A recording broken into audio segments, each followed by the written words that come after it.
রাতে হঠাৎ করে খিদে পেয়ে গিয়েছিল আর ফ্রিজে এখানে ছিল কিছুটা চিকেন, তো বরফটা গলার জন্য আমি তাড়াতাড়ি করে একটু জলের মধ্যে ভিজিয়ে রেখেছি।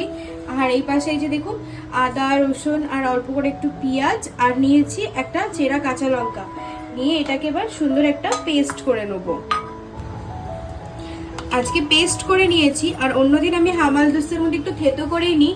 আজকে পেস্ট করে নেওয়ার কারণ হলো রাত তো প্রায় অনেকটাই হয়েছে আর টাইমও সেরকম ছিল না, তাই চটজলদির মধ্যে আমি এটাকে পেস্ট করে নিয়েছি। কড়াই দিলাম অল্প করে একটু তেল, চাইলে এর মধ্যে একটু বাটারও দেওয়া যায়, যেহেতু বাটার দিলে রাতেবেলা এখন মা আমাকে পিটবে, তাই আর বাটার দিলাম না।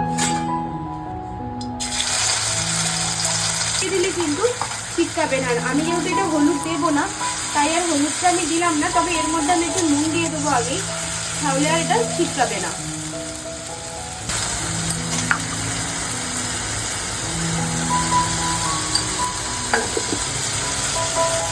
হালকা কিন্তু আমি একটু দারদারা রেখেছি, দেখলেই বোঝা যাচ্ছে, খুব ফাইন পেস্ট করিনি। এই অল্প অল্প যখন এই রসুন কুচি বা আদা কুচিগুলো মুখে পড়বে বেশ ভালোই লাগে, তাই আমি এটা অল্প করে করেছি। তো মশলাটাকে আমি ভালো করে কষিয়ে নেবো, ততক্ষণে দেখি চিকেনের বরফটা গলেছে কিনা। ওই চিকেনের বরফ প্রায় ভালোভাবে গলে গেছে, জলটা ফেলে আমি আরেকবার ভালো করে পরিষ্কার করে নেব।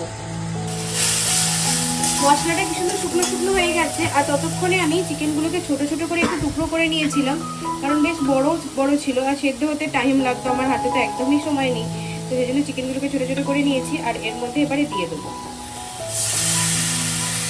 আগেই দিয়ে দিচ্ছি, তাহলে আদা রসুনের ফ্লেভারটাও সুন্দর করে ঢুকে যাবে ভেতরে আর একসাথে একটু ভাজা ভাজা হয়ে যাবে।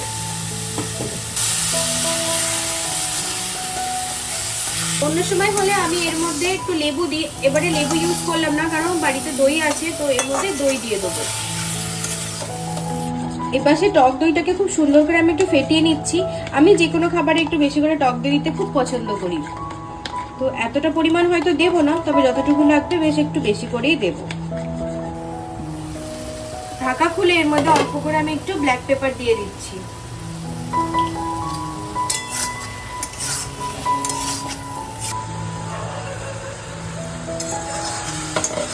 কি সুন্দর কতটা জল বেরিয়ে গেছে,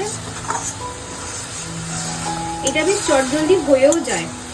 এবার আমি এর মধ্যে ফাটানো টক দইটা দিয়ে দেবো কিছুটা। টক দইটা দিলে কি হয়, তার একটু ক্রিমি ক্রিমি টেক্সচারটা আসে। টক দইটা যখন দেবো আমি কিন্তু গ্যাসের ফ্লেমটা একদম কম রাখবো, তা না হলেই দইটা ফেটে যাবে আর কেটে কেটে গেলে একটা অন্যরকম স্বাদ হয়ে যাবে। এটাকে আমি আবারও ঢাকা দিয়ে সুন্দর করে কষিয়ে নেবো। কি সুন্দর শুকনো শুকনো করে নিয়েছি, এর গাটা আরেকটু লাল লাল করে নেবো, তাহলে আমি একটু স্মোকি স্মোকি ফ্লেভারটাও আসছে। কিছুটা ধনেপাতা আমি একটু থেতো করে রেখেছিলাম, বেটে আর রাখিনি, তো এই থেতো করে রাখা ধনেপাতাটাও দিয়ে দিচ্ছি। আর এই যে 11টা 20 বাজে আর আমার রান্নাও কমপ্লিট।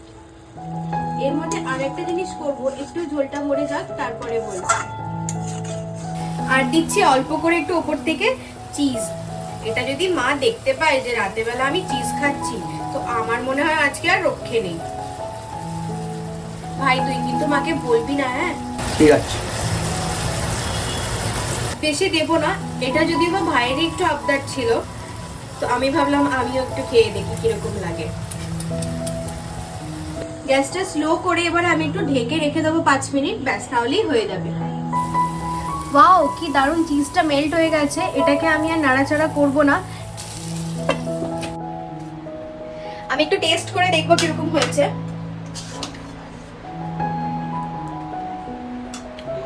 এই যে অল্প করে একটু টেস্ট করে দেখি।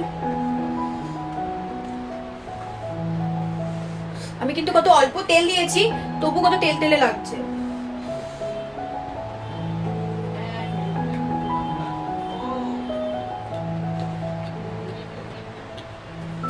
দারুণ লাগছে। আর লাস্টে যে লেবুটা দিলাম না, ওই লেবুর কারণে একটা টক টক ফ্লেভার এসেছে, দারুণ লাগছে। আর সাথে চিজের যে সুন্দর একটা স্মেল সেটাও আসছে।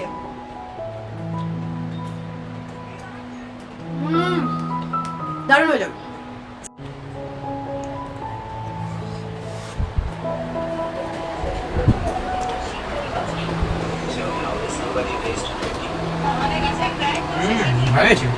কেমন হয়েছে? ভালো।